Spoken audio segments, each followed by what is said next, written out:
السلام علیکم ورحمت الله وبرکاتو. زما دا پوښتنه وه د کاري خصوص چې اول خو وروره ته باید آداب زده کړې او مجلس ته ځې چې کله تا ته د خبرو وار رسېږي نو پس له هغه خبرې کوه. بل دا کوم پروفایل عکس چې تا لګولی ده ته په دې باندې ما ته ځان افغان هم نشي ثابتولی.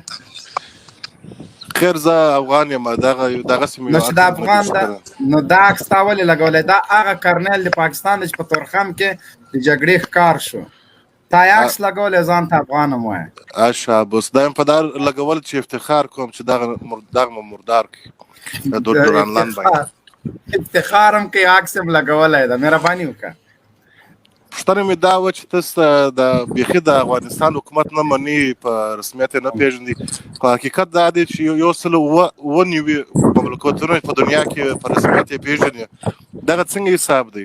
او 190 مملکتونه په دنیا کې طالبان په رسمیت نه پېژني، داسې په یو ګوند یې پېژني، جنګي ګوند یې پېژني، په حکومت یې نه پېژني. دا څنګه حساب سو؟ وبخښه وروره یو بل مهرباني. بل سوال مې دا دی چې تاسو د افغانانو نرمتیا ته شکست مه ګورئ. په شکست دا موږ غواړو چې د امن راشي په افغانستان کې. تاسو افغانان نه دي مطلب څوک ده وروره؟ کاکا صاحب تاسو دواړه پوښتنې ما واخیستې، اوس تاسو لږ صبر وکوئ. اوله خبره خو دا ده تا د ما د خبرو په منځ کې وویل چې تاسو د چا ګوډاګیان یې. موږ تاسې ازادي او غلامي واضحه شوه که نه؟ موږ ستاسې په سر د کابل ادارې د امریکایي ګوډاګیانو په سر موږ د امریکایانو سره معامله وکوله. ستاسې په سر موږ د امریکایانو سره معامله وکوله او تاسې 19 کاله لګیا یې د موږ په سر د پاکستان سره معامله نه شئ کولی. ډیورنډ مو خرج کړو، سیمې خردار مو قرارداد لاسلیک کړو، ګوشتې په ستم ورکړه، تورخم ګیټ مو ورکړو، د چمن کلي مو خرج کړل، د هر قسم امتیازات تاسو پاکستان ته ورکړل. خو ولې تاسو د موږ په سر د پاکستان سره معامله نه شئ کولی؟ او موږ امریکې ته هیڅ امتیاز نه ده ورکړی، خو ستاسې په سر مو معامله وکوله.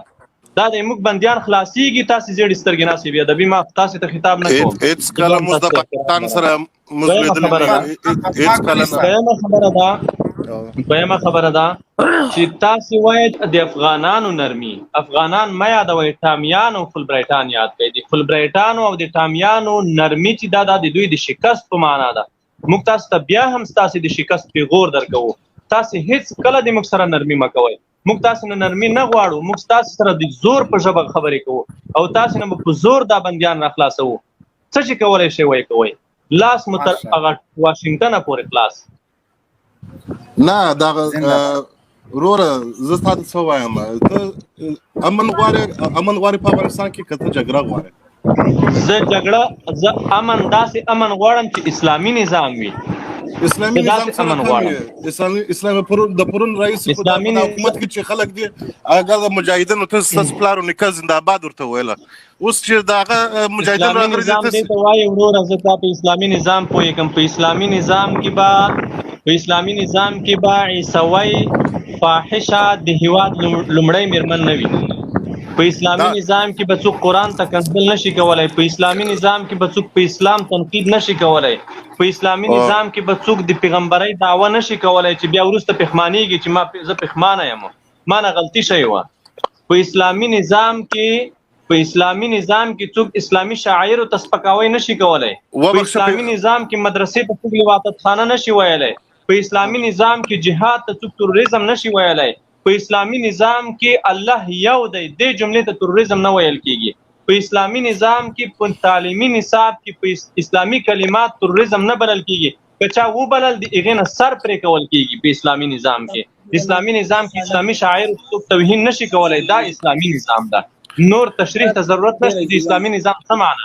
دا ته ما لنډ تشریح د اسلامي نظام وکول. اوس په قرآن کې دغه اجازه درکوي، قرآن خدای اجازه درکوي چې د اهل کتاب سره ودونه وکړي، یعنی د کرسچن یا جوشان سره ودونه وکړي. ګوره ورور تاسو د اسلام نه خبره یې، د اسلام نه خبره یې. اهل کتاب سره تاسو ته اجازت شته چې هغه وکوي نکاح. نو بس نو دا خبره واوره دا اجازت نشته چې اهل کتاب د پتا واکمن وګرځي. ولن يجعل الله للكافرين على المؤمنين سبيلا. کافر د مسلمان واکمن نشي جوړیدای. کافر د په اسلامي هیواد کې لومړی میرمن نشي جوړیدای. کافر په اسلامي هیواد کې د افغانستان بانک رئیس نشي جوړیدای. کافر په اسلامي هیواد کې د پارلمان رئیس نشي ټاکل کېدای. کافر په اسلامي هیواد کې وزیر نشي ټاکل کېدای. دا زده کا یو د يهودي سره د کتابي سره نکاح کول دي، یو هغه لومړی میرمن جوړول دي، په د هیواد واکمنول دي. نو دا خو داس کم صلاحیت نه لري چې واکمنۍ نه لري په افغانستان کې. یو لومړی خاوند مسلمان دی، نو اشرف غنی مسلمان دی. محترمه، نو تاسو چې دومره ناخبره یې چې هغه په افغانستان کې واک نه لري، نو بیا زه وایم تاسو سره باید وخت ضایع نه کړم. ته په دې نه خبر چې رولا غنی څومره واک لري په افغانستان کې. بالکل. قاری صاحب محترم سید شاه منیر، السلام علیکم. سوال ته دراش سید شاه منیر. السلام علیکم جنرال صاحب، قاری صاحب خوستی ته شعب جواد صاحب دا اوس معلوم بیا ورته ورک شو. انجینر صاحب ټول ته سلامونه وایم. دا جرګه چې دایره کړې ده دغه د پاره دایره کړې ده چې ما خپل مخ ته یو نو سپیناوی وکړي چې موږ داسې واکو دغه لرو. ګنه دا چې کله خبرې روانې وي د اسلامي امارات او د امریکایانو په منځ کې د خلیلزاد هره ورځ راکلی صدیق صدیقي به ویل چې دا ټوله خبرې زموږ سره په جریان کې دي او دغه کوي. دا ماسې یو دغه دی. کاري صاحب تا خو همدا خوار داسې کوي چې د شرمونو دي وشرموئ، بیخي دې دار بداره کوي. بالا ډېرې مه پسې دا څه په وکړله خو علاقه دې هېڅ خوا پرېښود. مننه کاري صاحب، وخت مو راکړئ. علامه عزت کاکا، انجینر صاحب ته هم سلامونه وړاندې کوو. په خیر راغلی لایو خپرونې ته. وعلیکم السلام ستر جنرال صاحب، بلبل جنرال صاحب ته سلامونه، او قاری صاحب محترم ته ډېر سلامونه چې ډېر وخت نه و او بیا راغی. الله دې وکړي چې وخت یې ښه تېر شوی وي، اختر یې ښه تېر شوی وي. الله دې په خپل حفظ امان کې وساتي. انجینر صاحب تاسو ته هر کله وایم الله مو وساته، الله مو ونازوه. الله دې خوشحال لره، الله دې صحت درکړي. او ډېره ښکلې موضوع ده. او دا د دې جرګې مرګي چې تاسو خبرې د بیچاره نه فرمان کسکر جوړ کړی و، اوس فرمان کسکر ور باندې هغه کوي وای دا خو ما کارونه وای چپ څه غلونه بې ناموسه ستا په ښځه وکړي. نه کنځلې مه کوه. ګوره د همدغه دفاع مونږ وایو چې دغه خلکو باید سرونه پرې شي او دا معامله چې مونږ دې حد ته رسولې ده چې نن کنځلو والا چې یو واره ارجح کړی و چې د ولې کنځلې وکړې بیچاره. عبدالباری مایک د خلاص کا. عبدالباری مایک د خلاص کا. عبدالباری ورو تاسو مایک خلاص کړئ. ډېر منافق سره ډېر نه خیر عبدالباری ورو ما سره وګورئ ګوره لک صبر وکړه. انجینرم په سټډیو کې د موږ میلمه ده او ته میلمه یې کام داسې یو څوک راجي کما او د تا خور او مور ته کنځلې وکړي نشي کولی ځکه سټډیو د ما په لاس کې د کاملا اجازات به ورکم. خو لیکن دا اصل د انسانیت نه ده چې یو څوک چاته خور او مور یادوي. انجینر د موږ د دې لایف خپرونې میلمه ده. که ته چېرته باګرام ته په جینکۍ وړلو شرمېږې، احساس د شرم کې ورسه اشرف غني له ګریوان نه ونیسه، ورسه اسدالله خالد ونیسه، ورسه د ارګ واکمنان له ګریوان نه ونیسه چې دغه جرم مې ولې کړی ده.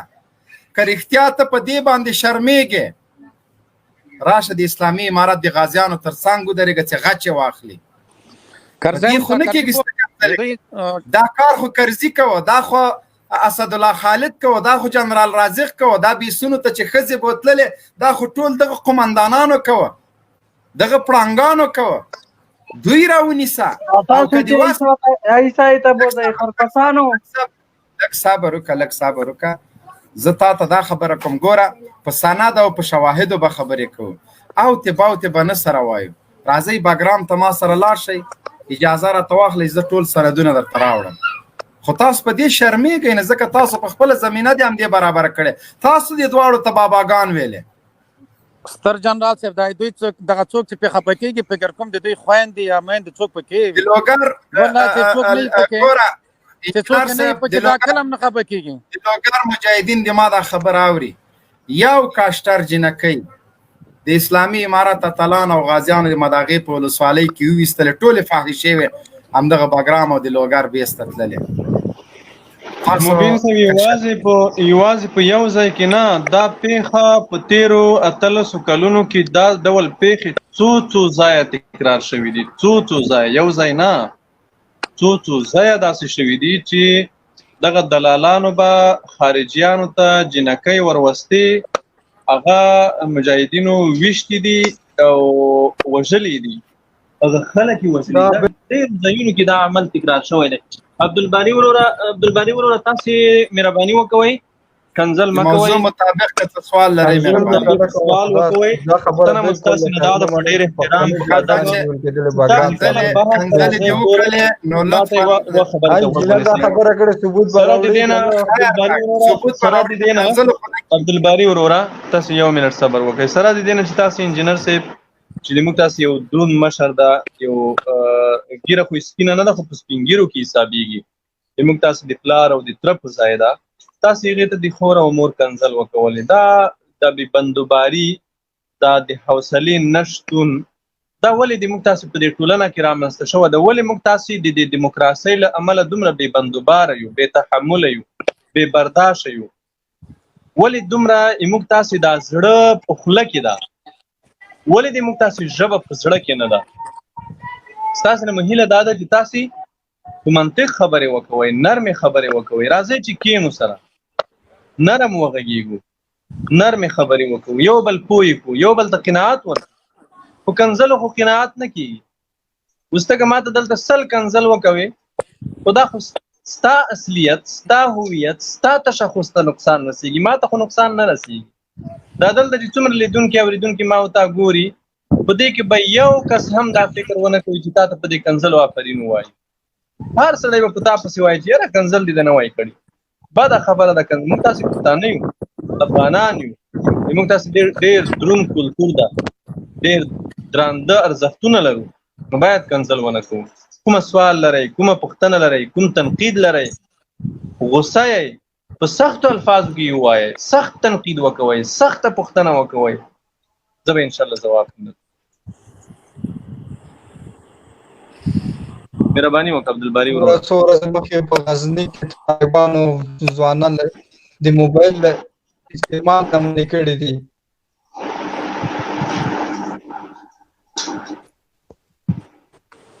ما ته مو غږ نه راځي وروره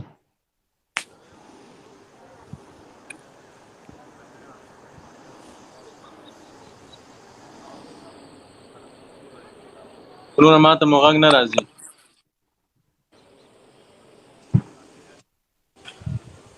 ام ډي سایلنټ تاسو مایک خلاص ده تیار تاسو خبرې وکړئ دا ورور غږ ما ته نه راځي ها مهرباني وکړه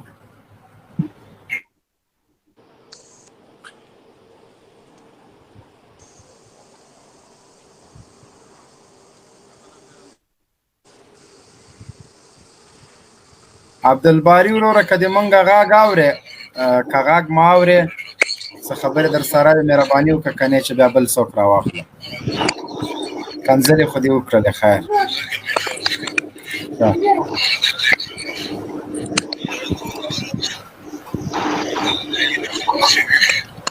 مبین صاحب ولې اورم دا د عربي مشهور متل یا مقوله دوی ورته وایي هغه عربي مقوله ده چې لسان العاقل في قلبه وقلب الفاجر في فيه ژبه د عاقل سړي د هوښیار سړي دا په زړه کې وي د ژبه په زړه کې وي دی چې کومه خبره کوي دی ډېر د سوچ او د فکر نه کوي او د فاسق او فاجر انسان زړه چې د هغه په خوله کې وي هغې زړه په خوله کې وي یعنی دی پرته د دې نه چې کوم په خبره کوم سوچ او فکر وکوي هغه په خوله وایي نو د ملګرو نه مو غوښتنه خواهش دا ده هغه که د موږ سره په نظر کې مخالف هم دي افغاني ارزښتونه دې مراعات کړي اسلامي اخلاق د پښتونولۍ اخلاق د مراعات دي. سپکې سپورې کنځل بد رد ویل دا د ستونزې حل نه ده. موږ تاسې ځوانان نوی نسل د دیموکراسۍ دومره بې بندوباره کړی ده، دغو فلمونو دغو فاحشو سریالونو دومره بې تحمله کړی ده چې دوی خبرې ورسره کوي درېیمې ته کنځل کوي. ده په ځای د دې چې دی تا سره دلیل ووایي دی تا ته کنځل کوي. دا د دیموکراسۍ ارمغان ده چې زموږ دا نوی نسل یې دومره بې بندوباره کړی ده، بې تحمله کړی ده، برداشت نه لري، د منطق په ځای کنځل کوي، سپکې سپورې وایي، بد رد درته وایي. حال دا چې دا د ډېر پست انسان عادت ده، د پست انسان د ټیټ انسان اخلاق دي چې دی د منطق او د دلیل په ځای کې سپکې سپورې او کنځل کوي. مبین صاحب محترم، زه ستړی یم، تاسو ته بهتره معلومه ده چې ما نن ټوله ورځ سفر کړی ده، نو ما ته اجازه راکړئ. صحیح ده قاری صاحب، په لوی الله مسپاره. الله دې خوشحال لره قاری صاحب، الله دې کامیاب لره، الله دې صحت درکړي. السلام علیکم ورحمۃ الله وبرکاته. افغان فوزي خراغلاس درته السلام علیکم. افغان فوزي مبین صاحب وعلیکم السلام. د پوسټي سره مې خبره مو پوسټي ورته ها اورم اوره غاګ د قاطع شو. افغان فوزي السلام علیکم. مبین صاحب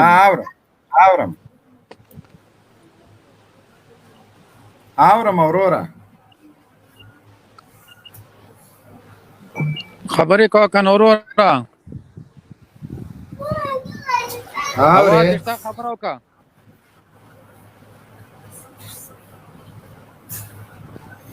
دا بل افغان فوزي ورور افغان فوزي ما یک د خلاص دا خبرې دی وکړه خپل. افغان فوزي مهرباني وکړه.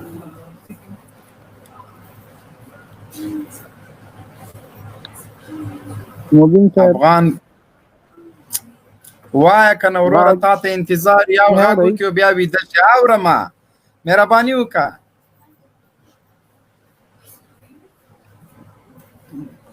هلو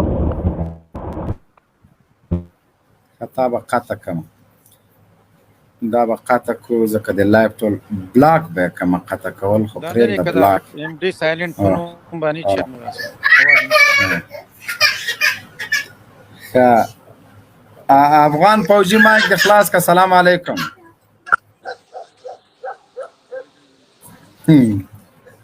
تا سره خو د لتخور سپي غاګ راغی. مهرباني وکړه افغان فوجي.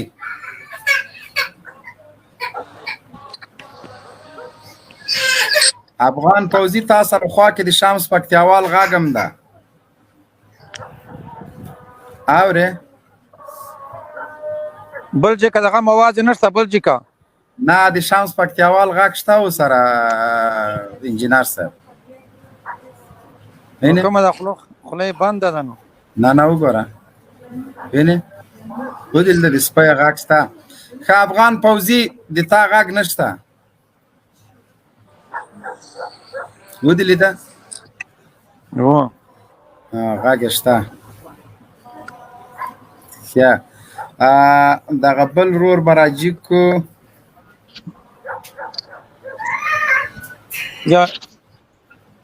یحیی خان د کڅینې کنه هم یحیی خان یحیی د کڅشه ده. مهرباني وکړه وروره مایک د خلاص کا. دا دوړ ده د وزیرستان د فکر کوم غاګو کوروره دماغ تا ته راځي انجینر صاحب. قاری صاحب مهرباني وکړه. قاری صاحب مهرباني وکړه څه سوال لري مهرباني وکړه. ډیر زیات راغلی ما څو واره ختم کړل. مهرباني وکړه.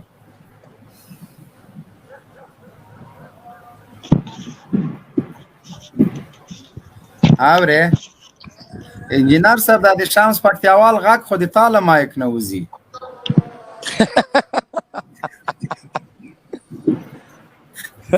درغلی خو به نه دی خواته نه شمس پکتیاوال ما ته تړلی ده غاپې خالي. یو څو دانې مې ساتلي شمس پکتیاوال غوندې غاپې خالي قاری صاحب مهرباني وکړه. السلام علیکم ورحمت الله. جنرال موبیل صاحب او تا انجنیر صاحب سلامونه نیکې هیلې وایم. په دې هیله چې روغ جوړ یاست د صحت او عافیت جامې پتانی. وعلیکم السلام. مهرباني وعلیکم وکړه. السلام، مهرباني. نن د موضوع په باره کې د څه سوال دی؟ دا چې موبین صاحب تاسو له تا ډیر زیات خوشحالي او ډیر سخت مینوال مو چې تاسو خبرې اورو د ورځې من غټیږو. خیر څه ته اوس ما چې وچ کلاک کې کنه وسړه. دا په تاسو په بدن موبین صاحب وچ کاری خو تاسو خبرو مونږ ډیر غټیږو ځکه چې الله مې عزت وکړي. د کوپر غلامان ته ډیر شکستونه ورکوي، ډیر مزیدار خبرې وته کوي. الله مې عزت وکړي، الله مو قدر وکړي. مننه. خیر څه.